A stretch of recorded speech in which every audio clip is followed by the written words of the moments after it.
La escritura quizás es el invento más importante del cercano oriente y que transformó a la cultura humana. Una de las funciones de la escritura, como nombramos en encuentros anteriores, fue el registro contable de templos y palacios. Conforme fue progresando este invento y se fue haciendo cada vez más complejo, esta técnica fue cumpliendo distintas funciones. Y una de esas funciones fue la función literaria.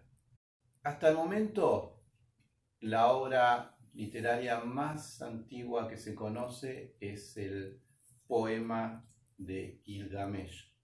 Y es una obra muy interesante porque reúne muchos requisitos y muchos datos que dan cuenta a lo largo de la historia de la humanidad de determinadas pautas que se van cumpliendo en distintas obras literarias, novelas, etcétera, hasta el día de hoy. Esta línea argumental que no han cambiado hasta el día de hoy se denomina el viaje del héroe. Es un análisis del profesor Joseph Campbell. ¿Qué significa esta línea argumental? Es la historia, como todas las historias, pero esta es la original, la de una persona, un héroe, por lo general mitad hombre, mitad dios, pero con mortalidad, que vive alejado de la civilización o vive esperando alguna llamada, hasta que en algún momento aparece la llamada, otro personaje que lo introduce a un camino que no tiene retorno, porque lo lleva a un lugar distinto. Y desde allí parte a un nuevo mundo, a un nuevo universo, donde comienzan aventuras, un enigma a desarrollar, monstruos, etc. Lo interesante del camino del héroe o el viaje es que hace un viaje más allá de las fronteras, de toda frontera conocida. Y bien, también puede ser que no sean fronteras físicas, fronteras conocidas, sino fronteras interiores. Llega a aquel lugar donde ningún hombre ha llegado. Y en algún momento vuelve a su tierra, pero vuelve distinto, vuelve con un mensaje revelador para toda la población. Y esto es algo que se va a ir dando a lo largo de la historia de la literatura. La más clásica, después de Gilgamesh, es la Odisea. Ulises u Odiseo, después de la guerra de Troya, tiene infinitas dificultades para volver a Ítaca, a su tierra. Debe vagar por el Mediterráneo, luchar contra cíclopes, contra monstruos. Debe luchar contra la atracción y la seducción de las sirenas, hechiceras. Esto es un también muy interesante para tener en cuenta. En la literatura antigua, las mujeres representan lo barbárico y el enemigo, y siempre están fuera de las fronteras, del límite conocido. Tanto las sirenas como las arpías, las medusas, son seres mitológicos y malignos, pero que están fuera del límite de lo conocido, y siempre, en este caso, como Ulises, son sujetos a vencer. Penélope es la mujer sometida que está esperando. Es la mujer ama de casa, que si bien tiene una posición importante en la isla, es la mujer que pena y espera, fiel durante 20 años, a su hombre, a Odiseo. Pero volviendo a obras más cercanas en nuestro tiempo y que las vemos reflejadas en Hollywood. Podemos pensar en la Guerra de las Galaxias. Luke Skywalker es el héroe por excelencia. Vive en un planeta, en Tatooine, recibe la llamada por los droides y después inicia su camino, su viaje por su maestro Obi-Wan. Y a lo largo de la saga va resolviendo infinitos problemas, se identifica, encuentra su propia identidad y vuelve con un conocimiento que él no tenía antes y que no lo tiene nadie más, y vuelve convertido en un Jedi. Lo mismo podemos decir de Harry Potter. Recibe de la lechuza un mensaje para ir a una escuela donde pocos van. También encuentra su identidad, encuentra un poder distinto que él no tenía y que no tiene el resto. Y vuelve con madurez y un conocimiento que nadie tiene. Lo mismo podemos decir, no me quería olvidar, de El Señor de los Anillos. El viaje que deben hacer los hobbits. Vencer infinitos problemas, luchar contra dragones, hasta encontrar esa identidad y volver con un conocimiento distinto. Y así podemos seguir fundamentalmente en las obras de Hollywood, que son las que más han abrevado sobre el viaje del héroe. No es que otras literaturas u obras europeas o asiáticas no lo tengan, pero fundamentalmente Hollywood es la que mejor ha abrevado en esta línea. El poema de Gilgamesh es de las obras más estudiadas. Las mejores versiones son procedentes de la biblioteca de Asurbanipal, rey del imperio asirio del siglo VII antes de nuestra era. Se han hecho distintas traducciones y una gran cantidad de ediciones de esta gran obra. La más popular y la más conocida es la de Jean Bottero, quizás la más completa. Una traducción que tenemos que tener en cuenta y que quisiera resaltar es la traducción del asiriólogo mexicano Jorge Silva Castillo. Y la importancia de esta traducción está en que es la primera obra traducida directamente del acadio al castellano. ¿De qué trata la obra que estamos hablando? Es la historia de un rey, Gilgamesh, rey de Uruk, un rey tirano que somete a su pueblo.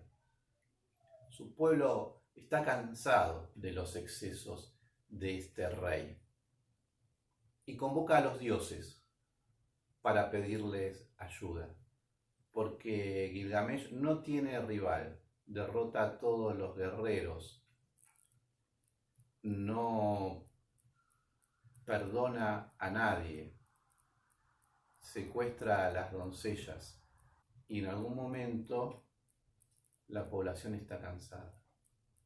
Le pide a los dioses entonces que hagan algo. Y tanto Anu, el dios del cielo, como Enki, dios de la tierra, deciden intervenir. Y es Enki que toma barro y moldea un ser humano. Hace con este barro y con un aliento de vida, le da forma y vida a este personaje. Esta es una gran aproximación que tenemos al relato bíblico el relato bíblico toma de esta obra literaria un montón de elementos.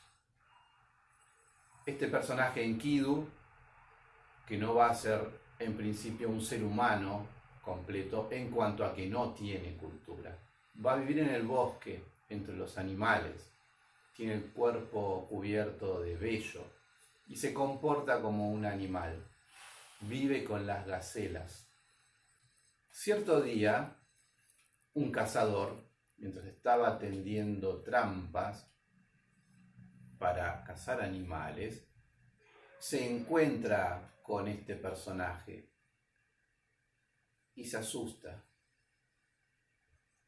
Le pide ayuda a su padre y este piensa un plan y va acompañado de una sacerdotisa. Lo interesante aquí es que esta sacerdotisa no cumple las funciones religiosas como las que conocemos hoy en día. Cumple una función muy particular y es la de la prostitución religiosa. La prostitución en la antigüedad no era la prostitución comercial como se la conoce en la modernidad. Tiene que ver justamente con los ciclos agrarios, con los ciclos de fertilidad de estas civilizaciones agrarias. Y no existe ninguna connotación moral como las que conocemos hoy en día. Por eso es importante a la hora de analizar estas obras tratar de alejarnos lo más posible de nuestros prejuicios para poder entender cómo se manejaban y vivían estas civilizaciones. Lo cierto es que ella va al bosque, lo seduce y mantiene relaciones sexuales con Enkidu durante una semana. Al cabo de este tiempo, Enkidu se transforma. Ya no es el mismo. Ya no se puede juntar con los animales. Tiene aversión por los mismos alimentos que comía antes, con las gacelas. Y ahora puede hablar. Y todo ese vello que le cubría el cuerpo no está más. Y acá esto es un dato también muy interesante. Fue la mujer quien lo introdujo en el mundo de la cultura, quien le ha dado inteligencia y lo ha quitado de su estado de animalidad. Una vez ocurrido esto, Enkidu va a buscarlo a Gilgamesh y se enfrentan. En una gran contienda, se pelean como dos toros salvajes. Sin embargo, nadie gana la contienda, porque Gilgamesh es un héroe. ¿Y qué significa que es un héroe? Una parte de él es divina, es hijo de un dios, pero también es mortal, tiene una parte humana, pero su parte divina es muy fuerte y por eso no puede ser derrotado. Lo mismo Enkidu, que ha sido creado por un dios. Al no poder vencer ninguno de los dos, se hacen grandes amigos. Y desde aquí empieza la nueva saga, lo que habíamos dicho anteriormente, la llamada, el viaje. Ambos viajan hasta el bosque de cedros, lo que hoy podríamos decir el actual Líbano, el lugar donde estaba el más grande bosque de cedros, las maderas más importantes del Antiguo Oriente. Tal es así que al día de hoy, la bandera del Líbano, en el centro, hay un cedro. Allí derrotan a un gigante, al custodio del bosque, un baba. Y esto también tenemos que pensarlo en la lógica del análisis de fuentes. Está relatando en realidad un viaje de comerciantes, un viaje de larga distancia, la búsqueda de maderas y materias primas de las que carecía Sumer. Gilgamesh recibe una propuesta matrimonial. La propuesta viene de la diosa Ishtar. Pero este héroe rechaza la propuesta matrimonial. Esta diosa, dolida por el despecho, le envía desde el cielo un toro para que mate a Gilgamesh. Pero tanto Gilgamesh como Enkidu lo enfrentan, dándole muerte.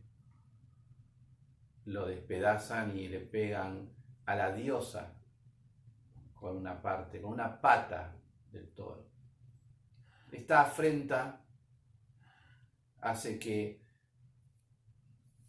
la diosa Ishtar le envíe una maldición a Enkidu y le provoca la muerte.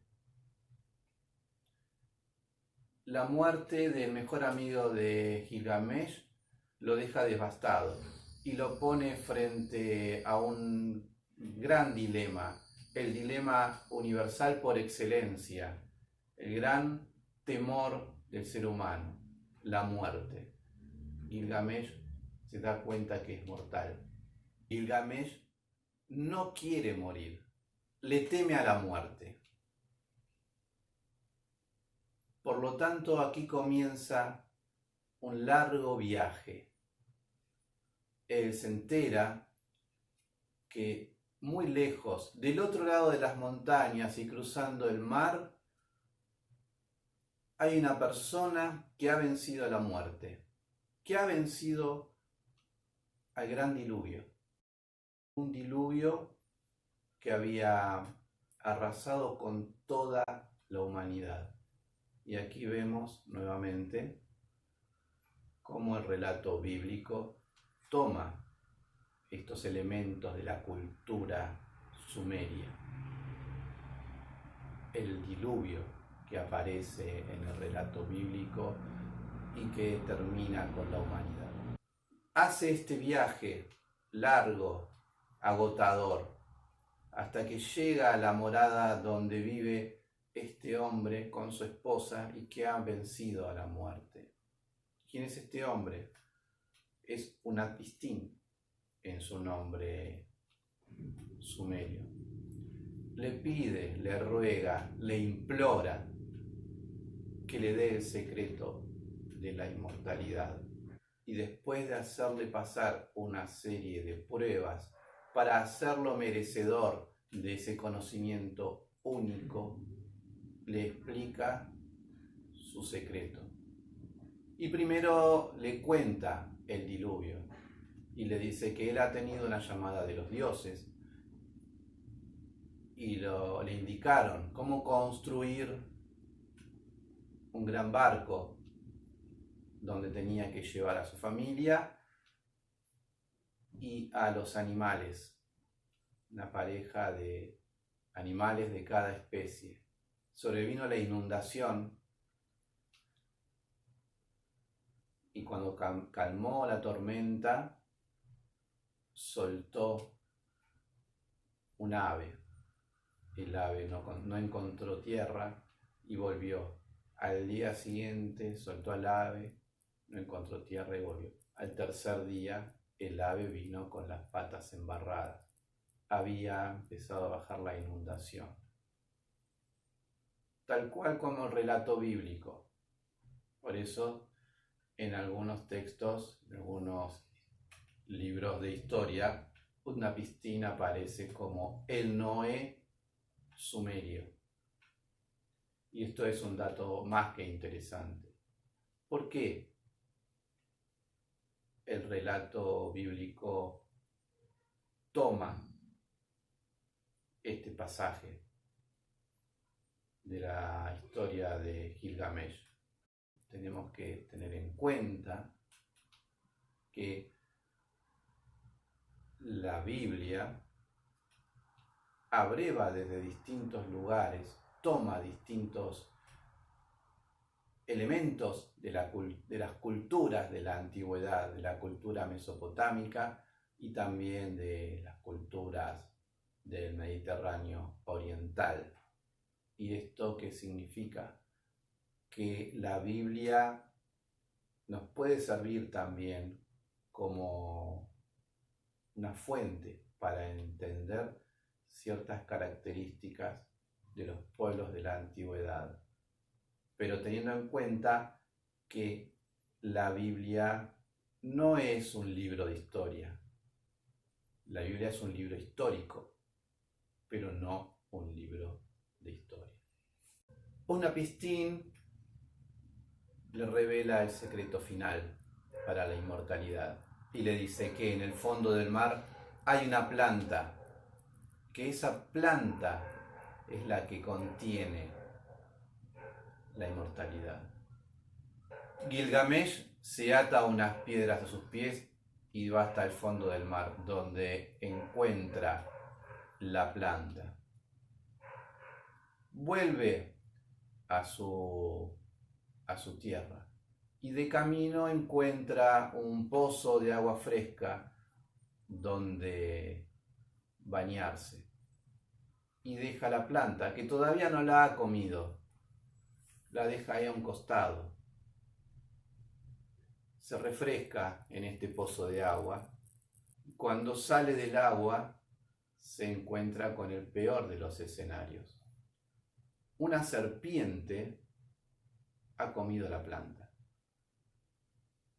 ¿Y cómo se da cuenta Gilgamesh de esto? Además de que la planta ya no está, la serpiente muda de piel. Significa que ha rejuvenecido, ha recibido esa inmortalidad, ese rejuvenecimiento que él no pudo obtener. Así Gilgamesh vuelve a Uruk. Y como dijimos al principio, vuelve distinto, vuelve con un conocimiento que no tenía antes y que no tiene ningún mortal. Y justamente él sigue siendo mortal. Va a volver a Uruk y va a gobernar como un rey sabio y morirá allí como un rey que a través de la literatura ha logrado la inmortalidad. Nunca se pudo comprobar la existencia de Gilgamesh. Sin embargo, en la lista real súmera aparece su nombre y aparece como gobernante de Uruk. También se lo ha asociado con Sargón, el rey de Akkad. Lo cierto es que su fortaleza literaria e histórica perdura hasta el día de hoy. Eso lo hizo inmortal.